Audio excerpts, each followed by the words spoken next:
안녕하세요. 증권부 김인호 기자입니다. 지난 시간에 언급한 개인종합자산관리계좌 이 ISA 이야기를 총정리 차원에서 간단하게 유가 원칙에 맞춰서 빠르게 이야기해 볼까 합니다. 이 정부에서 ISA 계좌 혜택을 늘리려는 움직임을 보이고 있지만 국회를 거치는 과정에서 지금 추진하는 개선안 내용이 달라질 수도 있고요.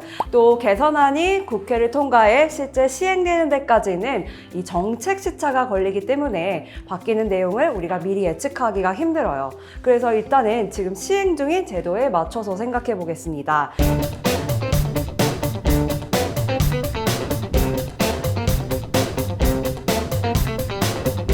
굳이 ISA 계좌로 투자를 왜 해야 될까요? 이 ISA 계좌의 가장 큰 장점은 세금을 아낄 수 있는 절세 계좌라는 점입니다. 이 ISA 계좌를 쓰면 세금을 깎아주기 때문인데요.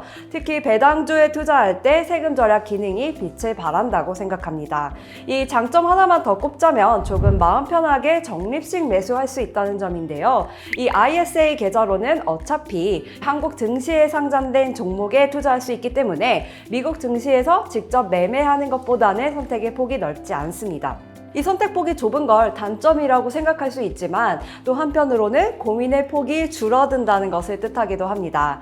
저 같은 경우에는 국내에 상장된 미국 투자 종목 중에서도 아무래도 배당형 ETF를 위주로 사서 모으게 되더라고요.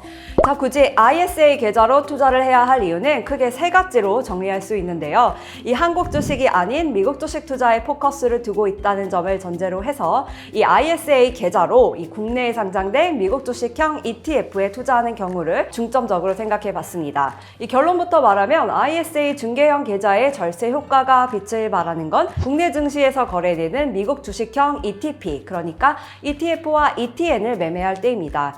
일반 증권 계좌로 국내에 상장한 미국 주식형 ETF에 투자하는 경우 원칙적으로 1년 동안 범매매 차익의 15.4%의 배당 소득세가 붙고요. 분배금 수익에도 15.4%의 배당 소득세를 이 한국 정부가 부과하게 됩니다. 그런데 이 ISA 계좌로 국내에 상장한 미국 주식형 ETF에 투자하는 경우에는 세금을 깎아주거든요. 이 ISA 계좌로 미국 주식형 ETF와 ETN에 투자하는 경우 일단 첫 번째로 손익통산 세액 공제 혜택이 있습니다. 이 매매 차익과 배당 소득세를 합쳐서 총 200만 원에 대해서는 세금을 부과하지 않고요. 이 ISA 계좌 내에서는 이 매매에 따른 손실이나 이익, 배당 소득 등 모든 수익과 손실을 한꺼번에 합쳐서 순이익이 200만 원을 초과한 경우에만 세금을 내게 됩니다. 자, 또 3년 이상 손익통산을 해줍니다. ISA 계좌 의무 가입 기간이 3년을 채우는 경우를 기준으로 이야기해 볼게요. 원칙적으로 일반 계좌는 한 해 동안 낸 수익에 대해서 세금을 매기는데요. 이 ISA 계좌는 3년을 통틀어서 합산을 해줍니다. 자, 그리고 세 번째는 분리과세 혜택도 있는데요. 이 고액 부동산 투자자들이 신경 쓰는 부분이 종합부동산세라면 주식에 큰 비중을 둔 투자자들이 주로 신경 쓰는 부분은 금융소득 종합과세입니다. 그런데 이 ISA 계좌를 활용하면 금융소득 종합과세 부담을 조금 덜 수가 있어요. 이 ISA 계좌로 3에서 5년간 투자한 순수익이 200만 원을 초과했다면 초과한 부분에 대해서는 정부가 9.9%를 분리과세합니다. 여기서 분리과세란 ISA 계좌로 낸 순수익 200만 원 초과 부분에 대해서 이 다른 소득과 종합해서 과세하지 않고 200만 원 초과 부분에 대해서만 따로 분리해서 과세를 한다는 의미인데요. 이게 왜 메리트가 되느냐 하면요. 이 종합과세를 하는 경우에는 소득 구간에 따라서 누진세율 세금 폭탄을 맞을 수가 있는 반면 ISA 계좌에서 나온 소득은 분리과세를 해서 그냥 딱 9.9%만 내면 되기 때문입니다. 자, 마지막으로 세 가지 외에 추가 장점 하나만 더 생각해 볼게요. 납입금 2월이 가능합니다. 한 해 2천만 원까지만 넣을 수 있는데요. 물론 100만 원만 넣어도 되고 1000만 원만 넣어도 되는데 이 혜택이 큰 계좌이니까 이왕이면 한도를 꽉꽉 채워서 투자금을 늘리고 싶은 마음이 크잖아요. 올해에는 ISA 계좌에 2천만 원 넣지 못했다면 다음 해에 그 빈틈만큼 더 채워넣을 수가 있습니다. 올해 내가 사정이 안 좋거나 또 여러 가지 사정 부담 때문에 700만 원만 넣었다면 내년에는 내년치 한도인 2천만 원에 더해서 올해 넣지 못한 1,300만 원을 합쳐서 총 3,300만 원 넣어도 된다는 거죠. ISA 계좌는 도대체 누가 가입할 수 있을까요? 저같이 평범한 일반인은 가입할 수 있고 그렇지만 부자는 아직은 가입이 안 됩니다.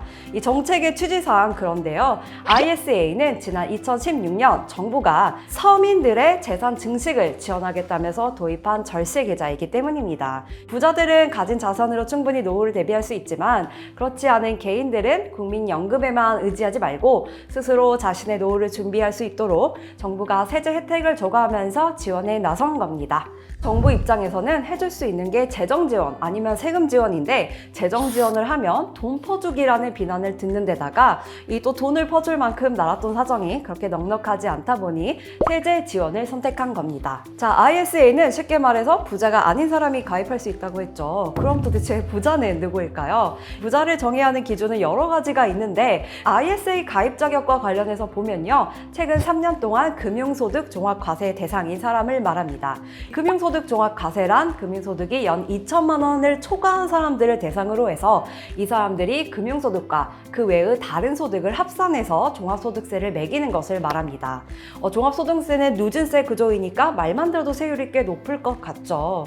자, 이때 금융소득이란 쉽게 말해서 이자소득과 배당소득을 합친 것을 말합니다. 한 해 동안 이자소득과 배당소득만 총 2천만 원이 넘는다는 것은 최소한 월 166만 원을 초과해서 번다는 의미이기 때문에 부자라고 볼 수도 있겠네요. 물론 내가 ISA 계좌를 만들 때는 부자가 아니었는데 도중에 부자가 된다고 해서 이 혜택이 덩달아 일시에 사라지거나 하지는 않습니다. 다만 도중에 내가 금융소득 종합과세 대상자에 해당하게 되면 국세청이 알아서 금융사를 통해서 통보를 해오니까요. 여기에 맞춰서 대응을 하면 됩니다. 아무튼 ISA에 가입할 수 있는 사람이 부자가 아닌 경우라고 하니 너무 광범위하게 느껴지죠. 그래서 가입 자격에 따라서 그게 세 가지, 일반형, 서민형, 농어민형으로 나뉩니다.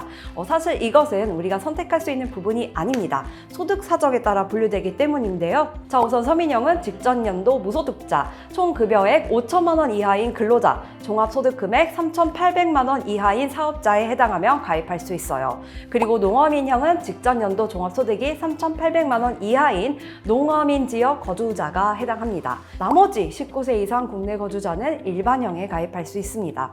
자, 오늘은 개인 종합 자산 관리 계좌 이 ISA 총정리 버전으로 6화 원칙 중에서 왜 또 누가 투자를 할 수 있는지에 대해서 정리를 해보았습니다. 내용이 너무 길어져서 언제 또 어디에서 또 무엇을 어떻게 투자하는지는 다음 주에 이어서 알려드릴게요. 자, 지금까지 시청해주셔서 감사합니다.